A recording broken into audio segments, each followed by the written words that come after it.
Կրեմլից հայտնել են, որ Վլադիմիր Պուտինը հեռախոսազրույց է ունեցել Իլհամ Ալիևի հետ։ Ռուսաստանի եւ Ադրբեջանի նախագահները քննարկել են մի շարք արդիական հարցեր, շարունակելով Դուշանբեում տեղի ունեցած հանդիպման թեմաները։ Պուտինն ու Ալիևը հաստատել են առևտրատնտեսական կապերի հետագա զարգացման, էներգետիկայի եւ տրանսպորտային լոգիստիկ ոլորտում համատեղ նախագծերի իրականացման հանձնառությունը։ Զրույցի ընթացքում պետությունների ղեկավարներն անդրադարձել են նաեւ տարածաշրջանային համագործակցության եւ միջազգային որոշ հարցերի։ Կողմերը պայմանավորվել են շարունակել շփումները տարբեր մակարդակներում։ Հեռախոսազրույցի ֆոնին հաղորդվել է, որ հուլիսին Բաքվում ձերբակալված Սպուտնիկ Ադրբեջանի գլխավոր խմբագիր Եվգենի Բելոուսովի նկատմամբ խափանման միջոց է ընտրվել տնային կալանքը։ Ռուսաստանի եւ Ադրբեջանի նախագահները հանդիպել էին հոկտեմբերի 9-ին Տաջիկստանում ԱՊՀ գագաթնաժողովի շրջանակում, անդրադառնալով 2024 թվականի դեկտեմբերի 25-ին Ղազախստանում ադրբեջանական ավիաուղիների Բաքվից Գրոզնի մեկնող ինքնաթիռի վթարին, որի հետևանքով 38 մարդ էր զոհվել։ Պուտինն ընդունել էր, որ ինքնաթիռը կործանվել է ռուսական հակաօդային պաշտպանության հրթիռների բեկորներից։ Նախագահները քննարկել էին նաև երկու երկրում ձերբակալված իրենց քաղաքացիների հարցը։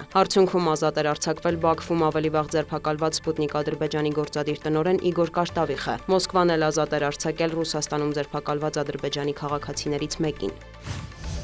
Վրաստանի նախկին վարչապետ Իրակլի Ղարիբաշվիլիին մեղադրանք է առաջադրվել։ Հանրապետության գլխավոր դատախազ Գեորգի Գվարակիձեն հայտնել է, որ Ղարիբաշվիլին մեղադրվում է փողերի լվացման եւ առանձնապես խոշոր չափերի անօրինական եկամուտներ ստանալու համար։ Ըստ Վրաստանի դատախազության քաղաքական գործիչը համագործակցում է քննչական մարմինների հետ եւ ընդունում է առաջադրված մեղադրանքները։ Ավելի վաղ հայտնի էր դարձել, որ Վրաստանում խոզարկություններ են անցկացվել նախկին վարչապետ Իրակլի Ղարիբաշվիլու, պետական անվտանգության ծառայության նախկին տնօրեն Գրիգոր Լիլուրաշվիլու եւ նախկին գլխավոր դատախազ Օտար Պարցխալաձեի տներում։ Գլխավոր դատախազության տվյալով խոզարկվել են նաև նախկին պաշտոնյաների հետ կապված 8 անձանց տներ տարբեր քրեական գործերի շրջանակում։ Առգրավվել են էլեկտրոնային սարքեր, փաստաթղթեր, թանկարժեք իրեր եւ մեծ գումարներ։ Ըստ պետական անվտանգության ծառայության կոռուպցիայի դեմ պայքարի գործակալության քննչական գործողություններին մասնակցել է իրավապահ մարմինների շուրջ 230 աշխատակից։ Լիտվայի նախագահը հայտարարել է, որ ռուսական ռազմական ինքնաթիռները խախտել են հանրապետության օդային տարածքը Կալինինգրադի հետ սահմանին։ Սա միջազգային իրավունքի եւ Լիտվայի տարածքային ամբողջականության կոպիտ խախտում է, հարկավոր է ամրապնդել եվրոպական օդային պաշտպանության համակարգը, շեշտել է Գիտանաս Նաուսեդան։ Լիտվայի նախագահի խոսքով Ռուսաստանի դեսպանատան ներկայացուցիչները կկանչվեն հանրապետության արտաքին գործերի նախարարություն։ Ստեղծված իրավիճակի ֆոնին ՆԱՏՕ-ի ինքնաթիռներ են ուղարկվել Լիտվայի տարածք։ Ռուսաստանի ՊՆ-ն հերքում է բոլոր մեղադրանքները։ Ըստ գերատեսչության հոկտեմբերի 23-ին ռուսական Սու-30 կործանիչները պլանային ուսումնական թռիչքներ են իրականացրել Կալինինգրադի մարզի օդային տարածքում եւ չեն շեղվել երթուղուց։